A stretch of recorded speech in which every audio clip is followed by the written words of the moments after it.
How much yours? Reset your teleport. Reset your teleport.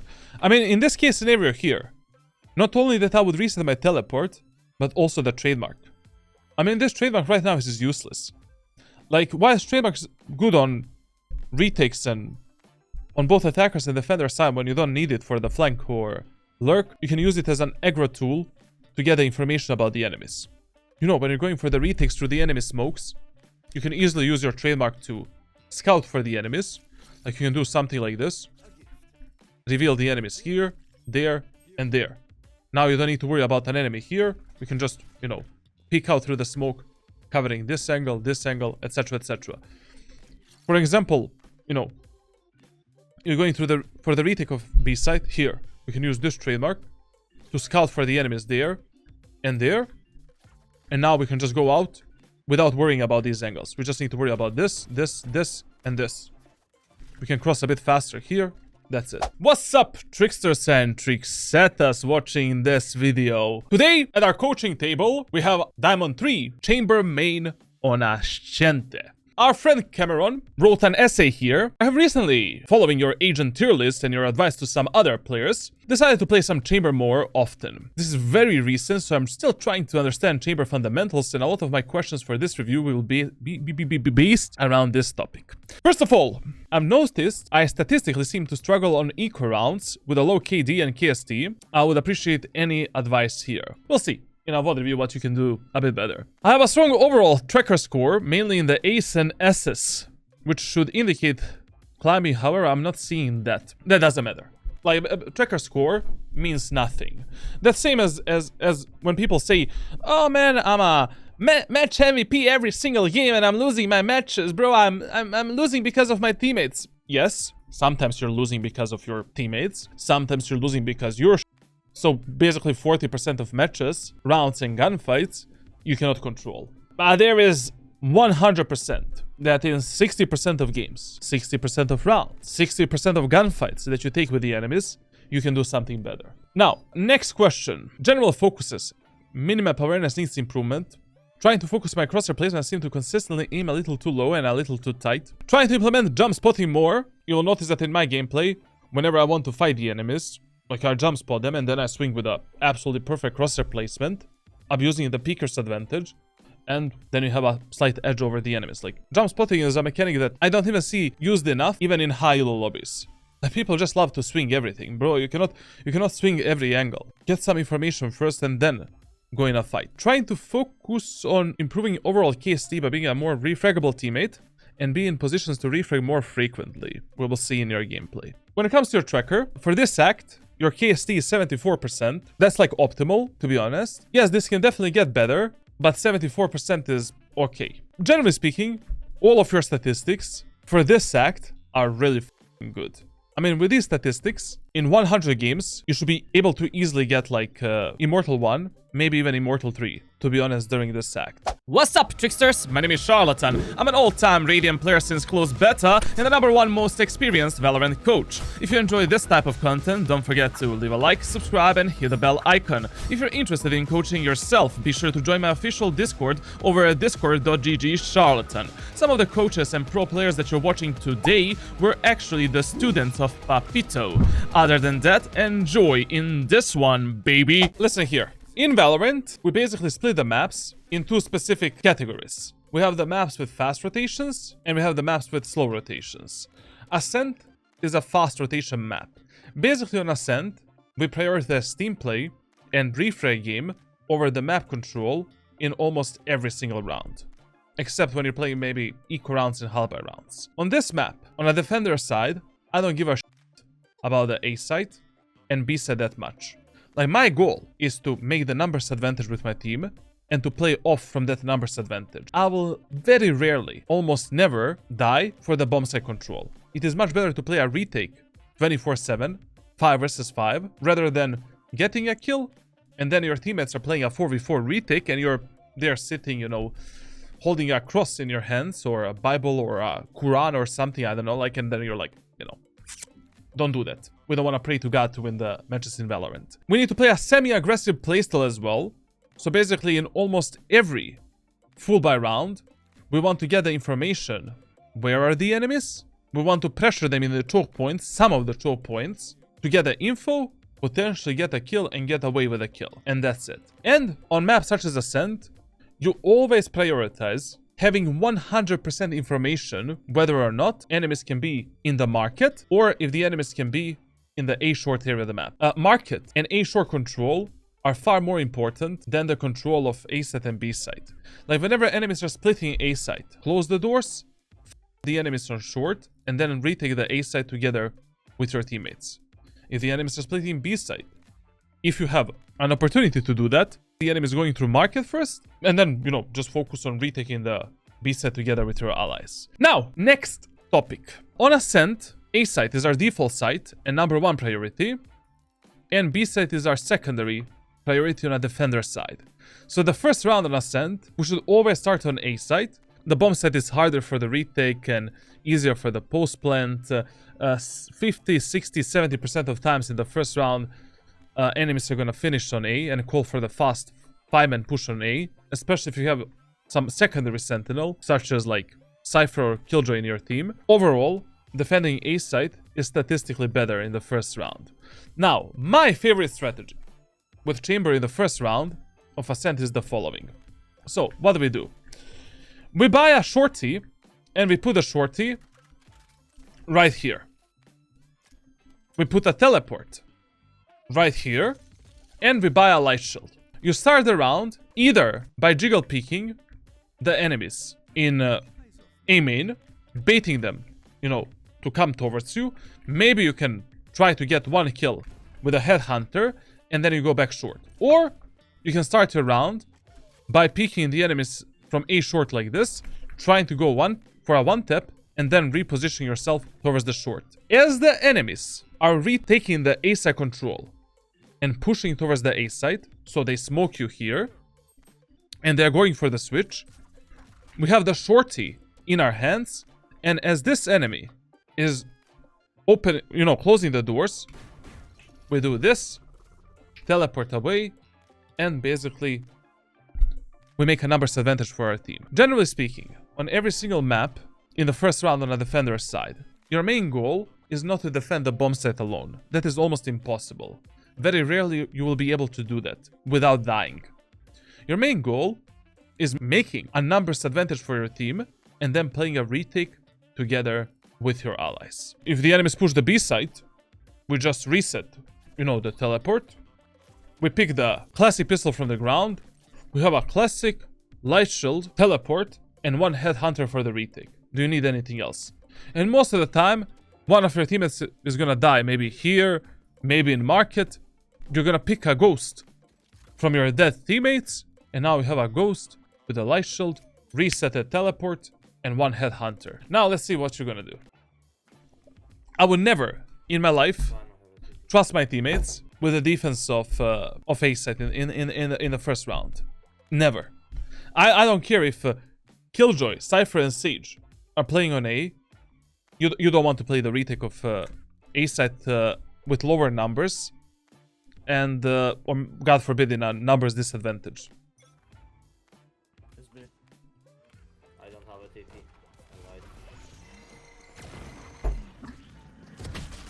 So first of all, if you decide to play the B site in the first round or around the market, what type of a strategy we want to use? I would never in my life on Ascent lose the opportunity to abuse the shorty to the enemies in the first round. This is what we do. I would simply buy the classic pistol with a shorty, drop the shorty here, put the teleport right here, or basically deep here. So classic, light shield, shorty, and one headhunter. I would go for a slightly aggro peek here, just one bullet.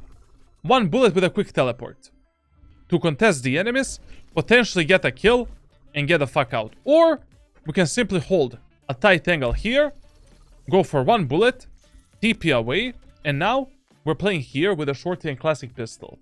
As the enemies are going through the lane, right here, I'll be bop bop, deleting one enemy, switching to the classic pistol, and playing with my teammates on the bomb site. Okay, now listen. No matter if I win or lose the first round, second round of Ascent, it's always better for you to gamble on the A short area of the map and A site. If I lose the first round of Ascent, like in a second round, I'm always using this classic pistol shorty strategy to f the enemies that are potentially going for a switch. So I'll be doing this, taking a kill and resetting myself. I buy a shorty, and all of the other credits I invest into the headhunter. If you win the first round, then in a second round, simply buy the outlaw with a light shield or heavy shield, and rest of the money goes into your utility. When it comes to your trip placement, it really depends how many sentinels you have in a team, where the enemies are usually pushing, and that's it. Generally speaking, if you have 2 sentinels in a team, so Chamber and Killjoy, Chamber and Cypher, like, you should be putting this tripwire here 24/7. Because you can play around this tripwire wherever the f you are at that moment of time. And your secondary sentinel, like a Killjoy or Cypher, should be stacking the B site, A site, etc, etc. If you're a solo sentinel, it really depends what you're guarding at that moment of time, how many of your teammates are there, etc, etc. And we'll see that during the VOD review. Holy lolly. Okay, man. We need to see this in a slow motion, man. In this round, you got Valoranted, and good luck in the next round. 30 seconds left. Now, whenever you're left in a 2 versus 2, in a 3 versus 3 scenario, the map control, you don't care about that. Like, no matter where is that teammate at that moment of time, you want to stick to the of that teammate and do whatever the f he wants to do. Or what you think is the best play. Right now, we don't care if the enemy is playing the spike on B. We don't care if the enemy is playing the spike on A side. As long as we're playing together, we have the absolutely highest chances of winning this round and potentially surprising the enemies. So whatever the Cypher does, that is what I'm gonna do as well. I cannot believe that we didn't reset the teleport for this retake, man. Like, how is that possible, bro? What the hell, bro? What the hell, man? I mean, right now, another purpose of the teleport is not only to fight the enemies. It's a recon tool for you. Like, especially on the retakes. On the retakes, when I'm pushing the bomb site, a lot of the times I just use the teleport to do something like this and to scout the enemies. Or to do something like this to reveal the enemies, you know, on these positions. And then, once I reveal the enemies, I can easily fight them together with my teammate. I know exactly where the fuck they are.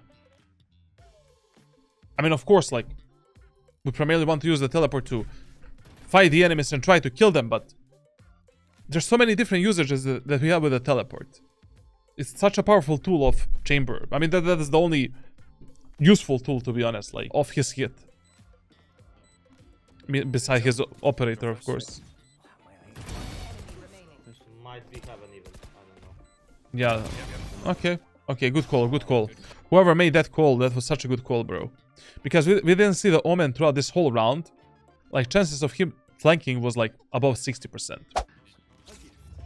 Okay. When using this trademark for market, try to hide it a bit. You don't really need to put this trademark here, where the enemies can see it from the mid. And they can do just, you know, this.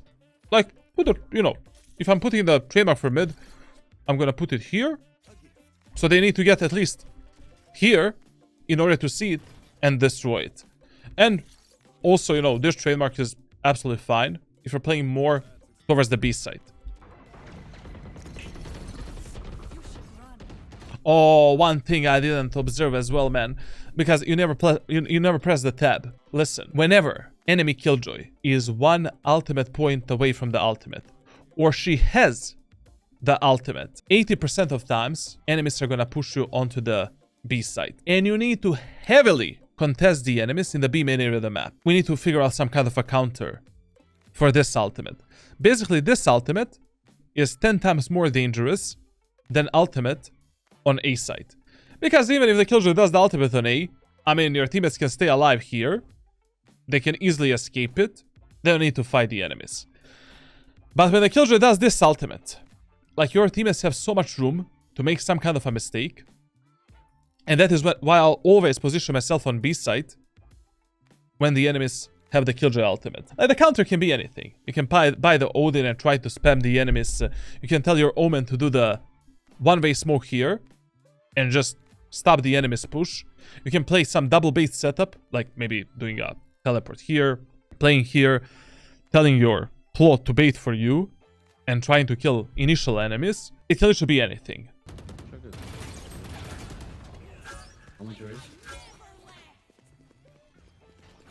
Reset your teleport. Reset your teleport. I mean, in this case scenario here, not only that I would reset my teleport, but also the trademark. I mean, this trademark right now is useless. Like, whilst trademark's good on retakes and on both attackers and defender side when you don't need it for the flank or lurk, you can use it as an aggro tool to get the information about the enemies. You know, when you're going for the retakes through the enemy smokes, you can easily use your trademark to scout for the enemies. Like, you can do something like this. Reveal the enemies here, there, and there. Now you don't need to worry about an enemy here. You can just, you know, peek out through the smoke, covering this angle, etc., etc. For example, you know, you're going through for the retake of B side here. We can use this trademark to scout for the enemies there and there. And now we can just go out without worrying about these angles. We just need to worry about this, and this. We can cross a bit faster here. That's it.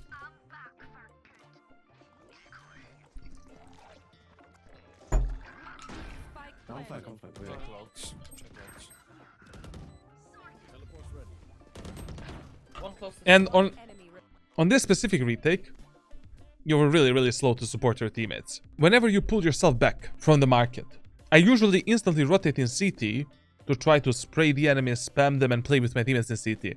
If there's already two of your teammates playing in CT, here you needed to move a bit, you know, closer to your allies.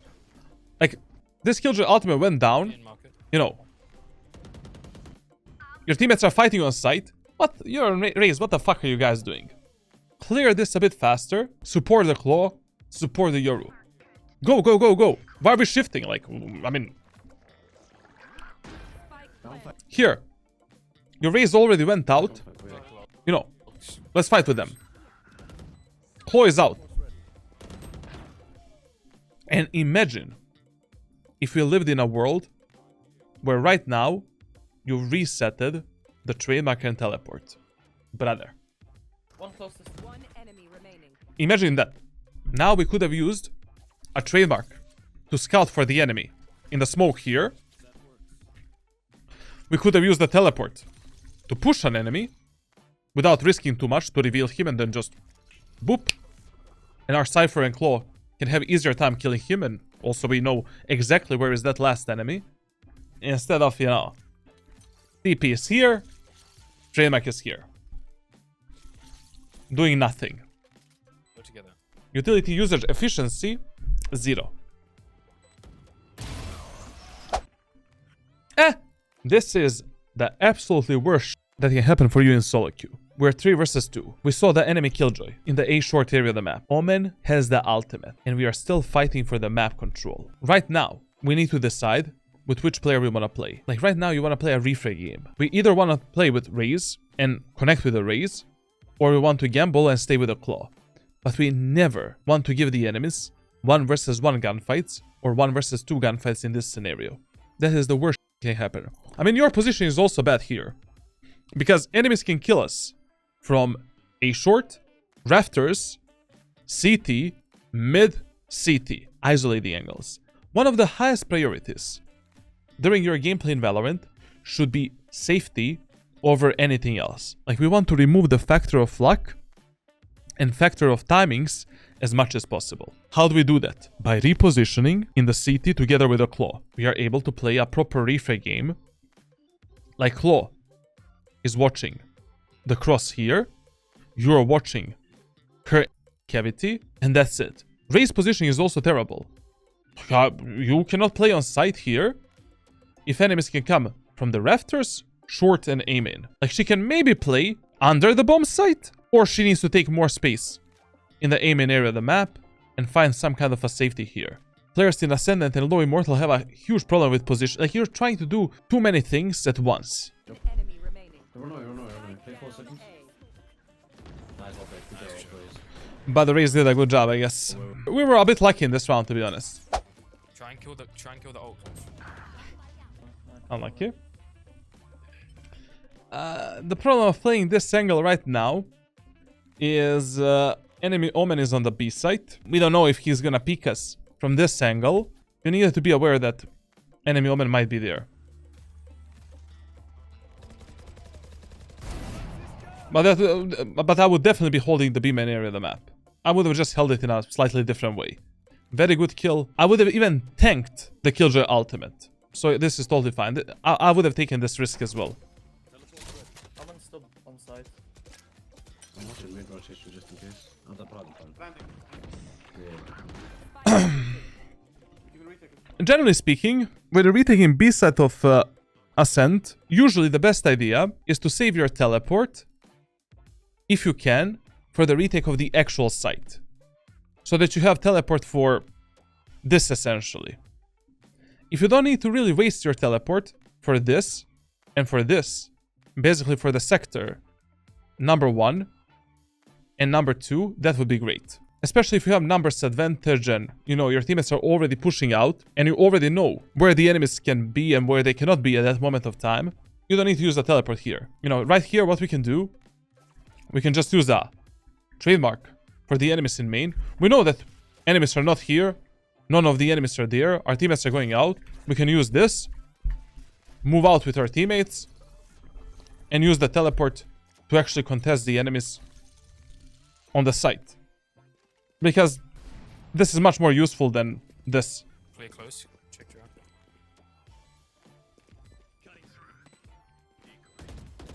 And here, like, there is no fucking way that I wouldn't use the trademark to reveal that Sova in the B main. You definitely need to start using that a bit more. Like, you kind of forget about your utility. Leave it on the map, and even when you pick it up, you're not really using it. Here, before anyone goes out, I need to get the information there. And a benefit of playing Chamber with a trademark is I don't need to peek first. That Sova will need to that Sova needs to destroy this trademark if he is like in the B main area of the map, because he's gonna get tagged anyways. 105.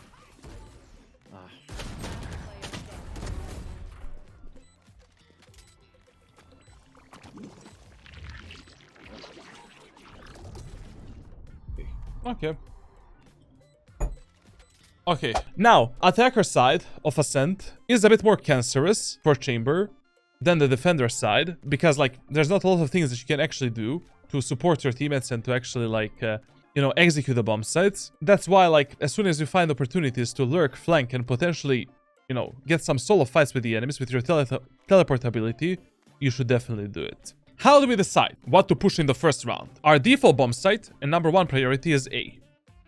Our secondary priority is mid. Third priority B.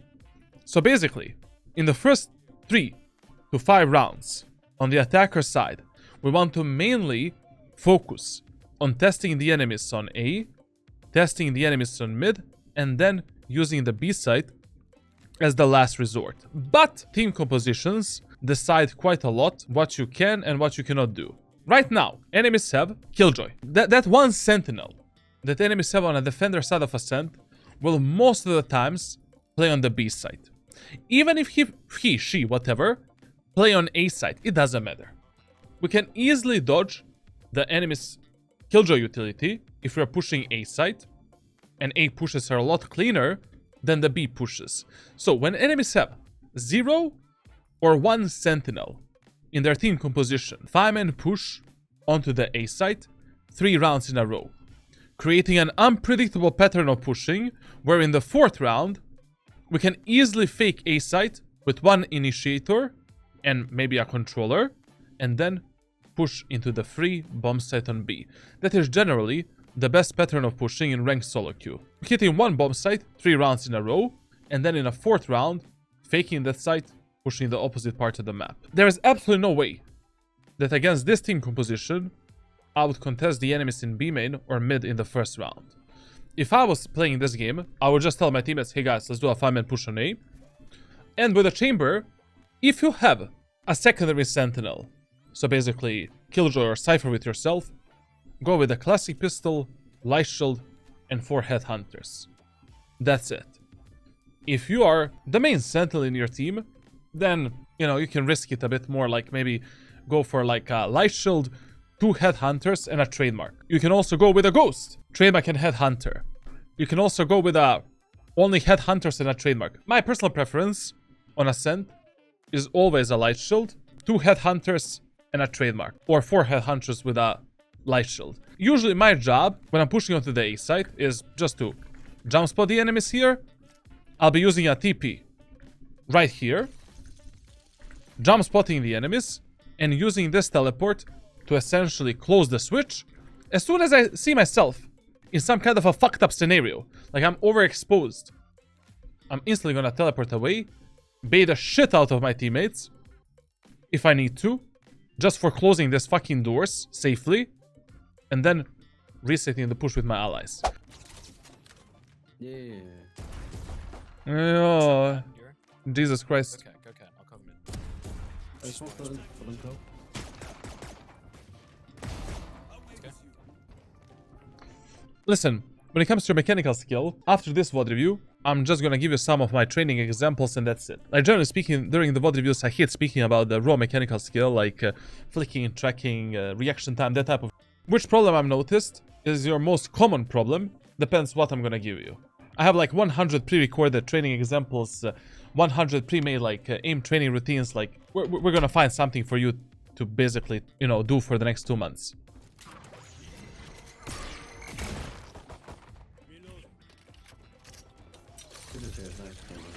That teleport there is an interesting one. Very rarely, almost never, I would recommend you to swing the top mid like this. You don't have any information for your crosshair placement. You're swinging without the teleport. Whenever you're pushing the main area of the map, we follow 4 rules of pushing that area of the map. First of all, we want to cut the pie. One angle at a time, with the proper crosshair placement. Second rule, we want to use some kind of a utility as we are pushing through that main area of the map and revealing the enemies. Now, that utility can be a flash, smoke, paranoia, recon dart, you know, teleport, maybe peeking the enemies from some unexpected angle. You know, if you don't have a jet, this is unexpected angle because, you know, enemies are not going to expect you from this position. And that's it. Third rule, jump spot the enemies, get the info for your crosshair, bop, delete that enemy, get him out of the server, man. Get him out on the next map. And the fourth rule, bait one of your teammates. Your teammates are going to be more than happy to swing everything like monkeys. Let them swing it first and then be close enough to your teammates so that you can refrag them and play on their contact. And that's it. But the worst, absolutely worst, and the most stupid deaths that you can have in Valorant, not only you, like your teammates as well, are the deaths in the main areas of the map. Like dying here, dying here, dying here. You could have done something better. Either in terms of your pathing, in terms of the gunfights that you have taken, how you've taken the fights with the enemies, you could have done something better. Utility usage, etc, etc.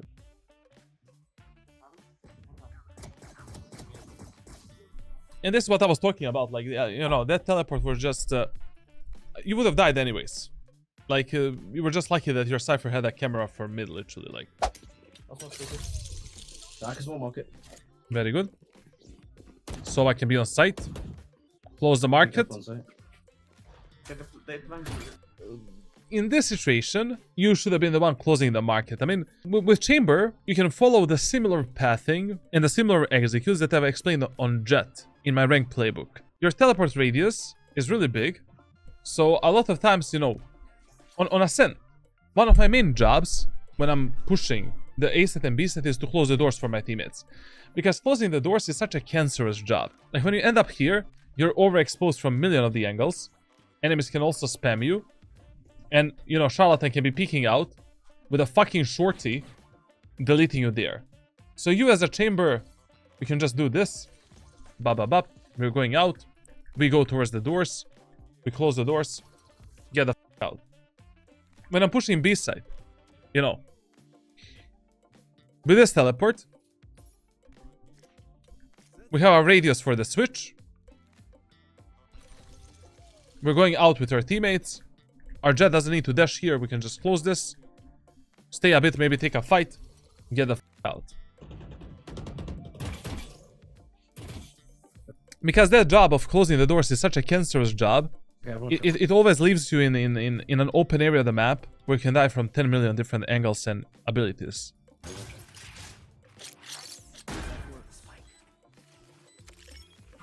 I'm just gonna drop you.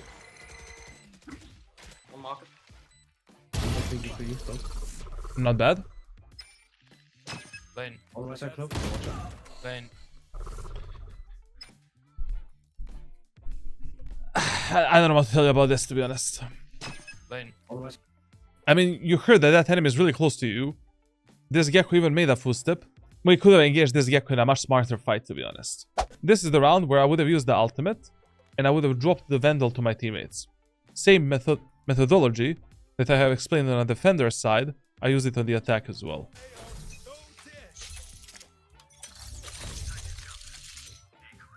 Please try to peek the angles when the guns are in your hands. Thank you. Oh, one's here, no, behind that wall. I literally at this, like, why did I stop right now? I wanted to speak about that short peek. Like, when you're peeking the enemies from the top mid, you really cannot ignore the short area of the map. When I'm peeking the enemies from top mid, I'm trying to cross this segment as fast as possible towards this angle. I'm not staying on top mid for, you know, too much time. Oh, it's fucking yourself. It's a terrible thing. Be careful, there's a gap here. Really, from now on, like,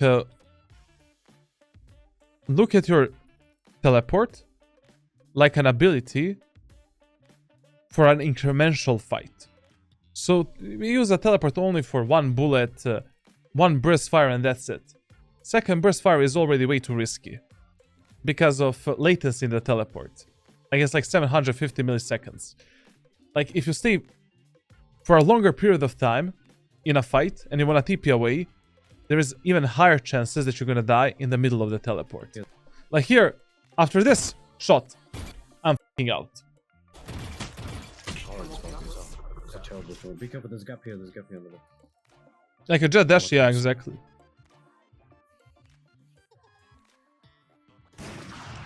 Guys, good job, good job. Yeah, sorry. I mean, like, if you already know that the jet with the operator is A short, we need to pre-assume that she's maybe gonna go for a repeat. Especially because she has a dash ability as well. To be honest, like, when you want to split the A side through the A short and A main, usually a good idea is, like, when you're playing chamber, to actually contest the enemies in mid link onto the mid. Like, basically keeping this trademark for the enemy's potential flank and lurk, and then taking the mid control with your teammates and then going short. That's what I usually do with the chamber. Like, if my job is to split A side, I usually like going through the short, because this gives us a lot of information. Like, if the enemies took additional space from us, plus this trademark really supports our teammates in short quite a lot. So, you know, going through the mid link in this round was okay. Solid game decision. Overall, I think, first of all, you should definitely try playing duelists. Jet Raze can be a great agent for you. You can definitely continue playing the chamber. Especially, like, in the future, I'll be, you know, doing the chamber guides for every single map, and that's going to help you a lot.